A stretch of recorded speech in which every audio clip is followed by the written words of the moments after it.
Et salut les amis, c'est Okayo, et aujourd'hui on se retrouve pour la suite de My Sweet Stalker. Donc dans le dernier épisode, nous avions discuté avec Tatsumi d'un plan.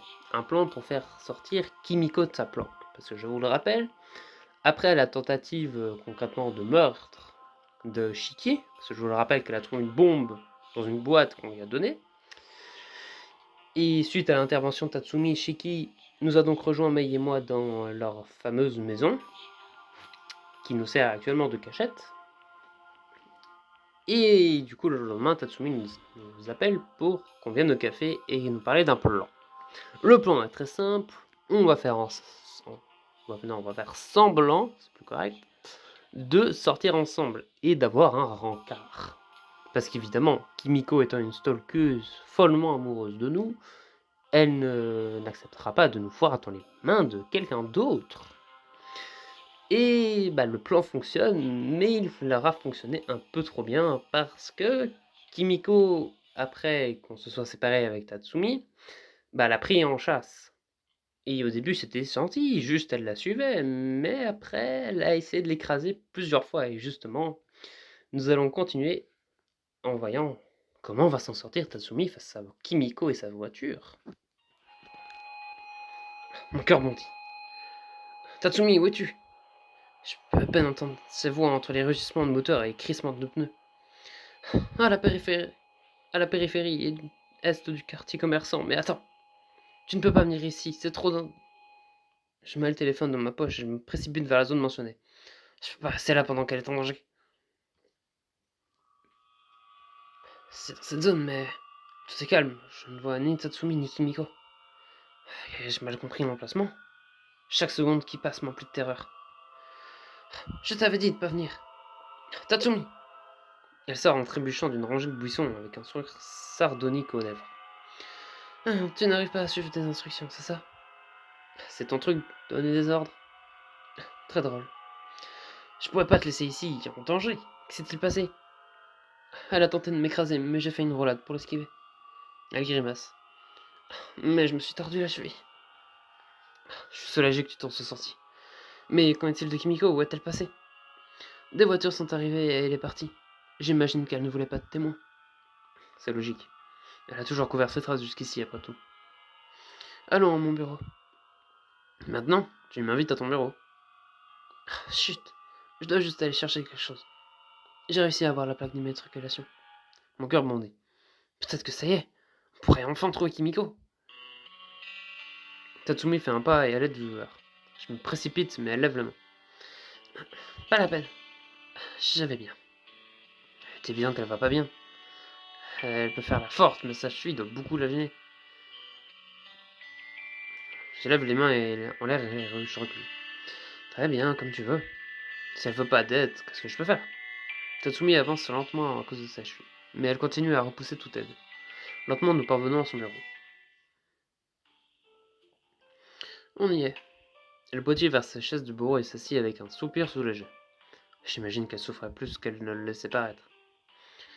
Maintenant, je me sens mal de ne pas l'avoir aidée, même si elle disait que c'était inutile. Tatsumi allume son ordinateur et passe un moment à taper sur son clavier. Au bout d'un moment, elle fronce les sourcils et attrape le téléphone. Une importante affaire de détective, je crois. Puisque c'est elle qui gère, j'observe son bureau.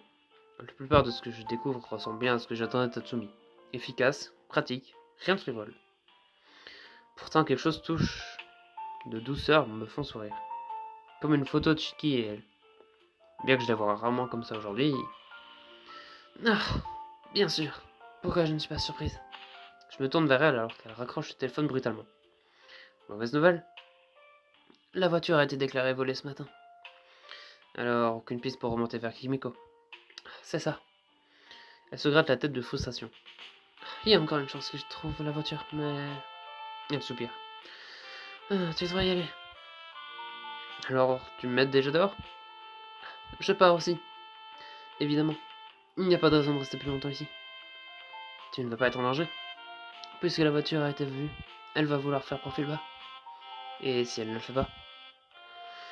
Tu ne veux pas arrêter de discuter pour une fois? Elle soupire et secoue la tête. Désolé, c'est juste tellement frustrant.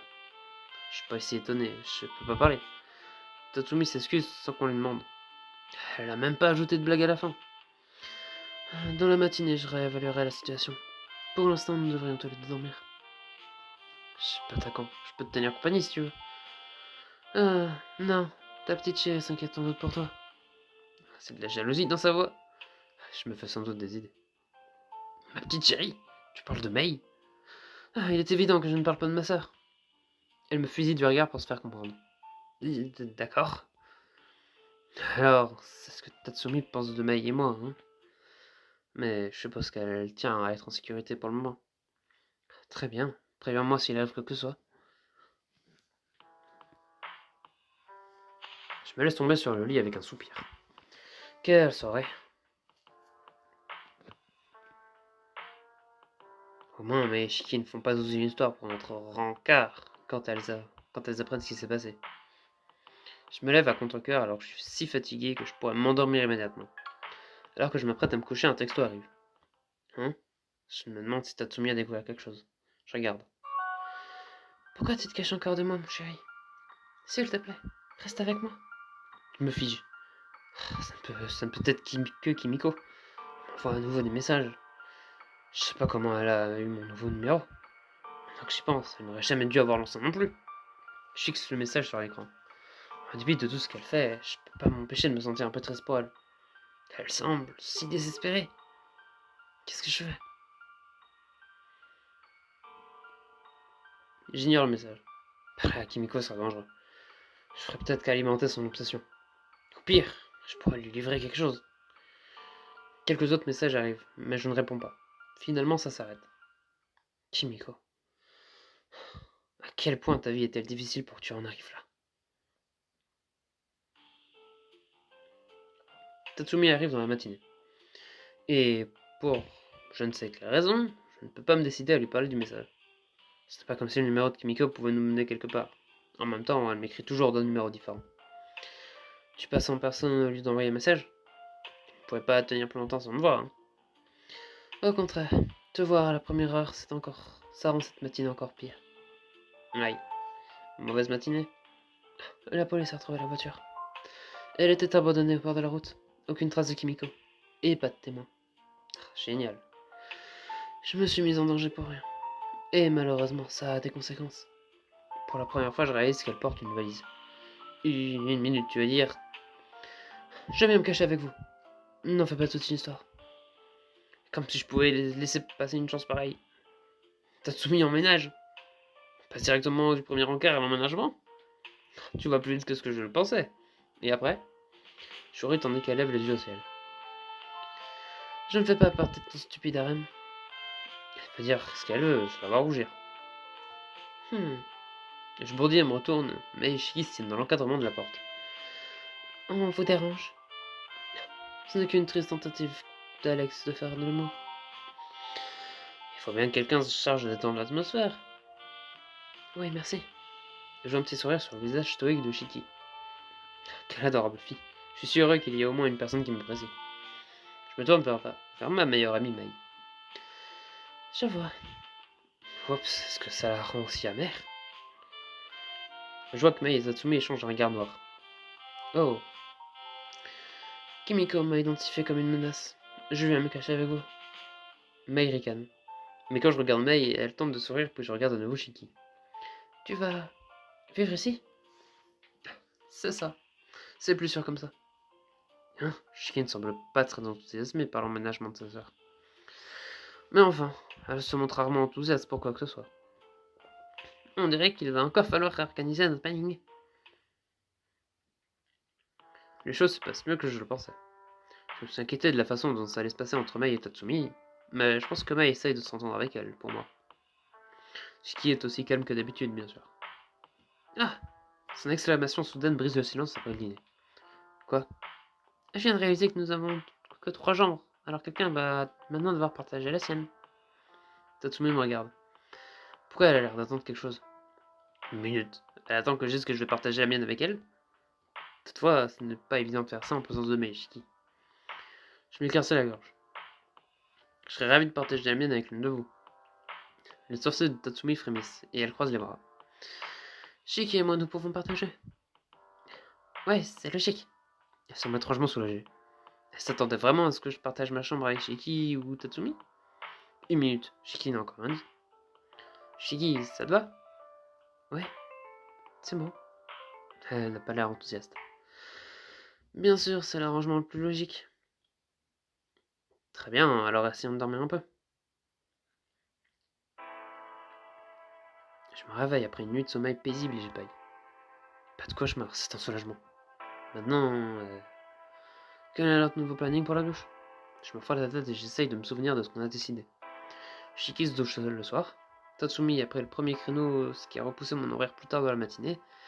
Et Mei prend maintenant sa douche le soir les jours où elle court. Je regarde l'heure. Ça veut dire que c'est maintenant plutôt. Je baille en montant dans la salle de bain. Bon sang, respecter une horaire pour la douche, c'est un truc qui ne manquera pas quand tout ça sera terminé. Ah, ah. Mei et moi nous hurlons quand nous rentrons dedans. Je recule en vacillant et je le fixe. On dirait qu'elle s'apprêterait à prendre là de sa douche. Elle se tient là, seulement enveloppée dans une serviette. Elle est encore superbe, je n'y avais encore jamais vraiment fait attention. Je sors de ma torpeur quand elle me parle. Euh, Qu'est-ce que tu fais là? Moi? Et toi? C'est mon horaire de douche, idiot. Non! Pas après le remaniement des horaires d'hier. Elle cligne des yeux et puis ses joues rougissent. Oh non! J'avais complètement oublié. Oh, t'as raison, c'est ton tour. Le choc initial se sombre, mais son cœur tambourine. C'est plus qu'un peu gênant pour nous deux. Qu'est-ce que je fais? Désolé. Je recule lentement vers la porte. Tu peux te toucher maintenant, ça ne me dérange pas. C'est beaucoup trop embarrassant. Hein? Mais Alex... T'en fais pas pour ça. Je bats précipitamment en retraite. Quand j'arrive dans le salon, je découvre Tatsumi renfrogné face à l'écran d'un ordinateur portable. L'ordinateur te cause des ennuis? Ce n'est pas l'ordinateur, c'est cette maudite affaire. Pas de piste, rien. Sa véhémence me surprend. Je n'arrête pas de me dire que j'aurais dû passer du côté de quelque chose. J'aimerais que ce soit le cas, mais... Oh. Je m'effondre sur le canapé et je ravale péniblement ma salive. Et si c'était ma faute? Je pensais pas que c'était vraiment important la façon dont Kimiko et moi nous sommes vraiment rencontrés. Je voulais pas que quiconque sache que j'ai fait quelque chose de nul. Mais... Et si c'était l'indice dont elle a besoin? Je prends une profonde inspiration. J'ai une confession à te faire. Je n'ai pas le temps pour tes blagues là. Pas ce genre de confession, c'est sérieux. Elle lève la tête en fronçant les sourcils. Je ne t'ai pas dit toute la vérité quand nous nous sommes rencontrés. Quoi? Son ton est glacial, mais je ressens mon courage, continue. J'ai un secret. Je lui explique tout. Mon compte secret de conseil, le premier message de Kimiko et comment tout a commencé. Puisque c'est un secret, je voulais pas t'en parler, ça me semblait pas important. Je suppose que c'est lié à ses motivations, alors je me suis rendu compte que je vais tout te dire. Engager une détective privée et lui faire des secrets. C'est plutôt idiot. Il grimace. Je suis désolé. Autre chose que je devrais savoir? Non, c'est tout. Pour de bon cette fois. Elle renifle et se frotte le menton. Son expression devient contemplative. C'est très perturbant. Je te promets que je n'ai pas d'autre secret. Elle agite la main. Ce n'est pas ce que je voulais dire. Quoi alors? Quand on revoit le cas à la lumière de ce que tu viens de me dire, ça soulève une question sérieuse. Vraiment? Je pensais que ça éclairerait les motivations de Kimiko, je ne m'attendais pas à d'autres questions. Ton compte de conseil est un secret. Si secret que tu n'en as même pas parlé. Personne ne sait que tu es derrière ce compte. C'est juste, je garde mon identité secrète. Personne ne te courant à part Mei. Tatsumi croise les bras et me fixe le regard sérieux. Si c'est aussi secret, alors comment Kimiko a-t-elle découvert qui tu es? Tatsumi a raison. Kimiko n'aurait pas dû découvrir. Mais elle l'a fait. Qu'est-ce que ça signifie? Est-ce que c'est une piste? Pin, pin, pin. Alors, c'est la fin de ce chapitre. Nous n'avons pas parlé de Kimiko. Tatsumi emménage avec nous, ce qui pouvait paraître assez évident quand on a vu que on a commencé avec Mei, puis Shiki est arrivé. On pouvait se douter que Tatsumi allait suivre, surtout avec son plan. Résultat des courses, on a refait un remaniement de notre planning, et Mei, il a oublié directement le jour 1, ce qui n'est pas grave. Enfin, c'était pas le plus important, on va dire. Sauf que du coup, là, c'est vrai que Tatsumi soulève un point intéressant. C'est que, puisque c'est un secret et qu'on ne dévoile rien sur nous sur ce fameux compte d'aide, comment a-t-elle pu savoir qui on était? Alors, on peut soit se dire que forcément elle a les capacités de mettre des plans en place pour nous stalker, pour essayer d'assassiner avec une bombe quelqu'un. Ça veut dire qu'elle a quand même probablement les capacités pour faire du hacking. Et du coup, elle a très bien pu hacker je ne sais qui, je ne sais quoi, je ne sais quand, pour avoir des informations.